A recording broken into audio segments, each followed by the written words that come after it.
Good morning, good morning, good morning. It is your book club teacher, Sean Hill, and I want to wish you a wonderful, wonderful, happy Saturday morning. Hope you have gotten off to a great start. Do me a favor as you jump on. Absolutely, absolutely, absolutely say good morning to me if you would. And I want to wish you a good morning. Hopefully, you're going to have a wonderful weekend. Won't be on long with you this morning. I know you have a lot of things that you need to do. Do me a favor also, give me those thumbs ups, those hearts, those likes as well. That is always appreciated. And if you would, please, please, please share the show and tag some people in it if you would as well. And because that's always appreciated. So fam, let me go ahead and get started right with you real quickly. I posted about some big news actually. Ice Cube versus Byron Allen. Now there is not a fight. Nobody's fighting, so you don't have to worry about that. But I just wanted to kind of give you an idea about black celebrity versus power. And we're going to see how this kind of plays out in something that Ice Cube tried to do. And I want to commend him for doing it. Though, once again, this is not a shot at Ice Cube or in his group. The fact that he even tried to pull this off is credit to him. You know, he went big, you go big, but sometimes things don't always work out for you. So I definitely don't want this to be seen as any kind of criticism of him. But I do want you to see the limitations of black celebrity, especially when it comes against power. And I could say black power about it, but it's not black power. And I'm going to show you that in just a little bit. So anyway, as most of you may know, Ice Cube has been trying to buy 21 stations from Disney. So he's put together a communications group, an investment group, and so they went out and they're trying to buy these 21 stations from Disney. And so along the way, Ice Cube's and his group ran into some frustrations. They ran into some issues that they were really challenged with. And so I'm going to kind of read over. I'm not going to read the whole thing, but we're going to read over some of the challenges that they face. It says Ice Cube says cable companies trying to put up roadblocks as his investment group. So it's not just him. As his investment group looks to buy 21 stations from Disney. And so there's Ice Cube. Says entrepreneur, hip hop icon Ice Cube is involved in a business battle with a couple of wealthy businessmen who Cube claims are using their influence to put up roadblocks to block his bid to buy 21 TV channel stations. That's power, fam. That's how power moves. That's how power operates. It's not going to be a level playing field. They're going to do all that they can do to make sure that they win. That's the point of the game.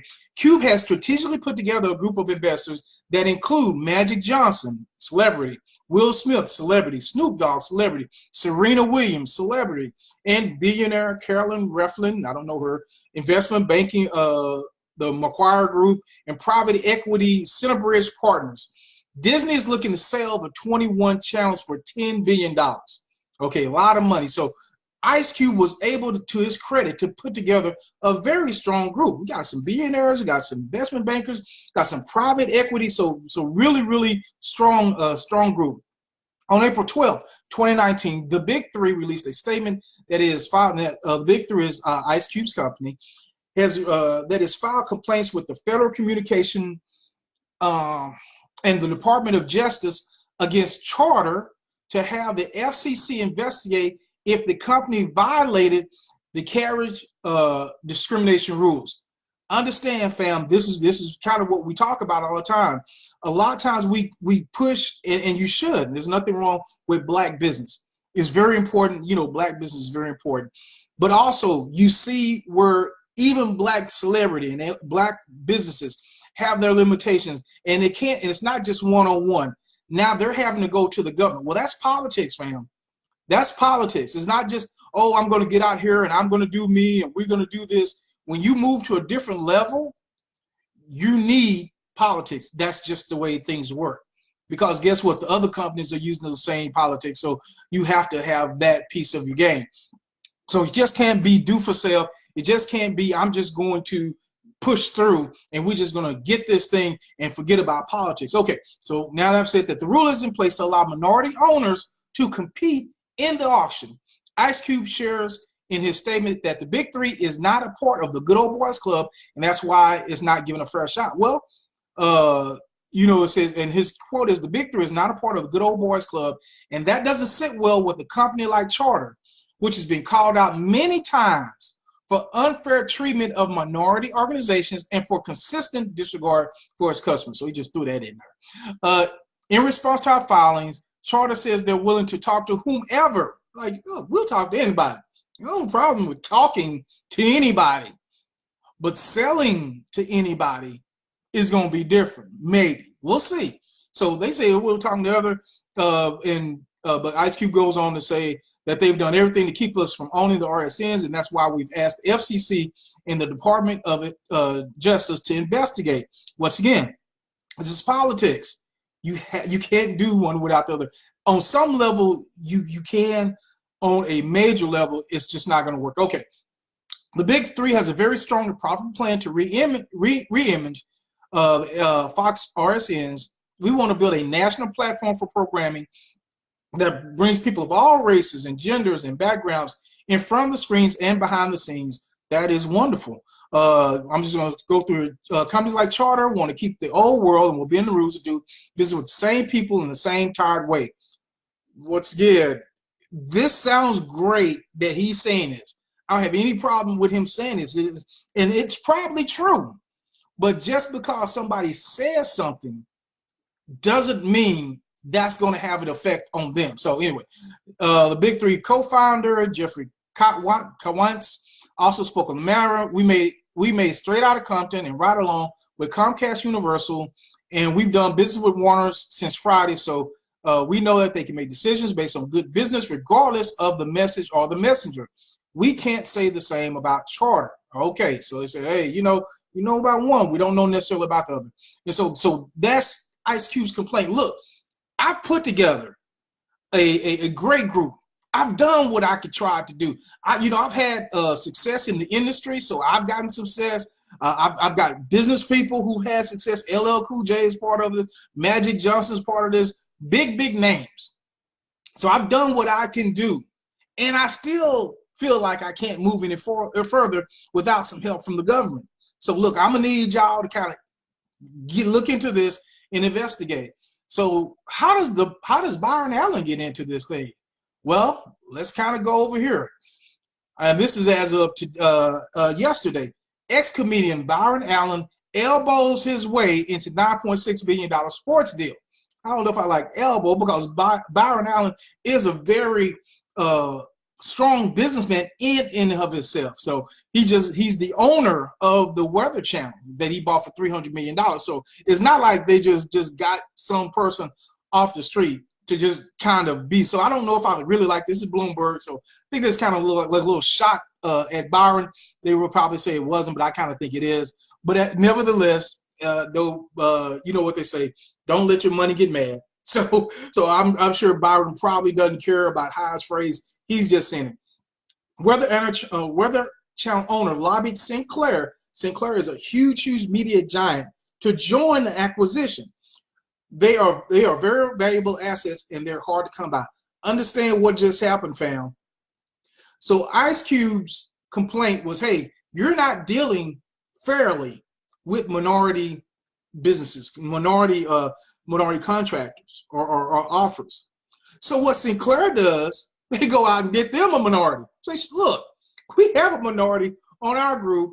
We're stronger. You need to do business with us. So Byron Allen steps in, and it looks like they've inked the deal.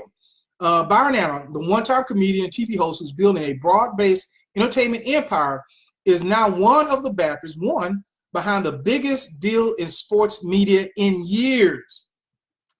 Allen is a minority investor, and they don't say how much he's invested or what percentage of the investment that he has. So that may be a little bit suspect. Like they could have him as a front. I don't know all the little details and everything like that, but they could have him just as an investor, but he might own 1% of the company. That's what happened with Jay-Z when Jay-Z was an investor with the Brooklyn Nets. So Jay-Z kind of was the front person. He was the face of it, but really his ownership was just very little. It may be the same for Byron. I don't know. I don't know. But nevertheless, he's part of this investment group. $9.6 billion acquisition of the Fox Regional Sports Network from Walt Disney, the Disney company, a deal that catapults the entertainment entrepreneur into the big leagues. Once again, 300 million year owner. I think you're already in the big leagues, but nevertheless, okay. He'll have an interest in 21 channels covering sports from Los Angeles to Miami. It's a huge opportunity, Allen 58 said in an interview. The networks were put on the block by Disney after it agreed to buy a big piece of their former owner, Rupert Murdoch's 21st Century Fox, Inc. I'm a huge fan of Rupert Murdoch, Allen said, and this is some of his best work. So understand what happened here, fam, because they don't mention it, but this is what happened. Once again, this is the power of government. When Disney wanted to buy into a piece of Fox, understand this, they met some challenges from the government, from an antitrust position. It's like, look, you're trying to create a monopoly. We're not just going to let that piece happen. You have to sell off at least some of your stations. We're not just going to let this go forward just as it is. Disney looked at it and said, look, fine, that's what we need to do to move this process forward. We'll do it. So understand that that's the only reason these became available.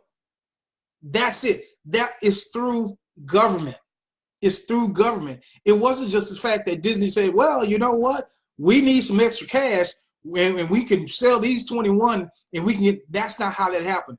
It was through government that made them sell off these pieces, or they would have kept them. They just kept them.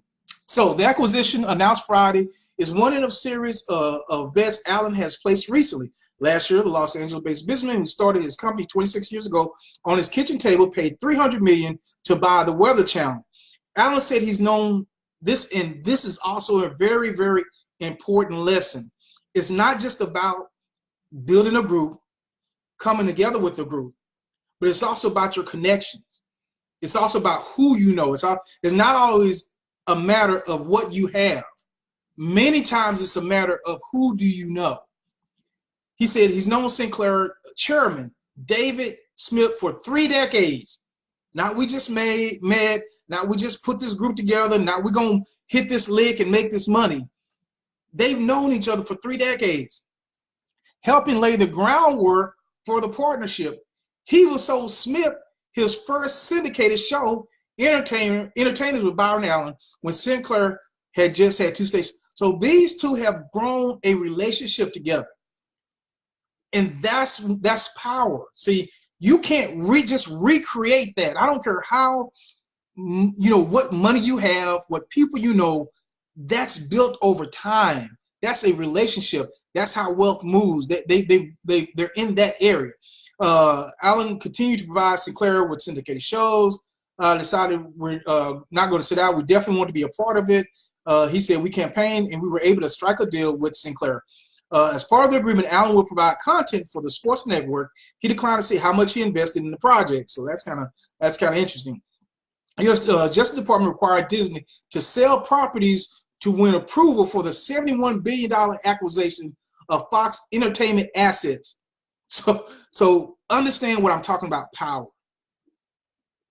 We're talking about they're going to sell off these 21 stations for $10 billion. And they had to do that because now we're going to go to this deal for $71 billion. That's how wealth moves, fam. This is not just celebrity. This is not, just these are major people making major moves. We have too much control over the sports media otherwise. They're very valuable assets and they're hard to come by, Allen said. No one would sell them if they didn't have to. And this is a situation where they had to. I cannot say it any clearer than that. This is why politics is important. I know I sound like a broken record, but this is why politics is important. This is why government intervention is important, because right now you have companies who are conspiring together to create monopolies. Well, monopolies limit the number of people who can compete. It limits competition. And in the end, it's not good for competition. It's really not. And that's why we need stronger restrictions so that more people can compete, more people can get into this game. But you see, Even with that, there's limitations. I'm not going to read this little part. The rest is about cord cutting, blah, blah, blah, blah, blah. But anyway, fam, that's what I really wanted you to see. That it's not just enough to do black business. It's not just enough to buy black and have blackonomics. You have to understand that politics is critical to business owners. If you're a business owner and you're not involved in politics, you're limited into how successful you're going to be. I'm just showing you that. And don't believe what I say. This is Bloomberg. This isn't, Sean's blog. This isn't some blog off, some I made up. These are billion-dollar assets and billion-dollar deals that are being done because of the government. That's the only reason that has happened. And even with that, there's still limitations on black business and black business power because, once again, they don't have that relationship. It's brand new. And so, fam, I hope that kind of helps you see that you have to get involved with politics. There's just no way around it. Even if you're a black business person and you specifically solely want to do business, as you get up, as you go to a certain level, you're going to have to deal with politics. And if you say, well, I'm just going to wait until I get there, you see, this is how things happen. This is how business gets done with relationships that were established decades ago, not months, not years, decades ago. So start now building those relationships, making those connections with other people. And I wish you the best, fam. I really do. But there's a limit to black celebrity.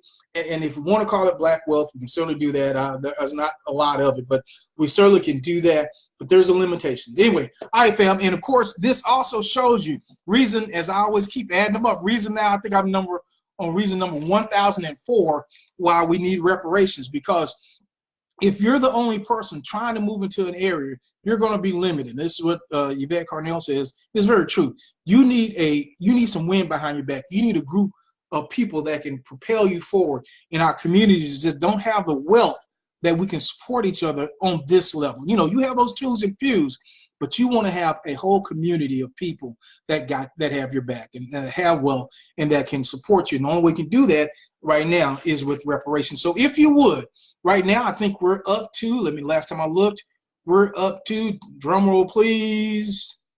Okay, we're up to 368 is counting. I think the last time I think it was like 385. So please, please, please, if you haven't gone to hr40petition.com and signed up, please do to support reparations as we move forward. And this is important for us because the more people we get signed up, the more that we can influence and have power and show that, hey, there are people out here that actually care about this. It's not just a few people. There are people out here that actually care and want to see American descendants of slaves get reparations. All right, fam. Well, I'm going to jump off. I hope you have a wonderful day today. I have a lot of work I got to do. I know you have a lot of work that you have to do as well. See, numbers keep going up. Keep on signing and keep on sharing, fam. I love you. This is Sean Hill, your book club leader. I will talk to you later. Have a great, great weekend and make sure to sign the petition. Have a great weekend, everybody. Goodbye.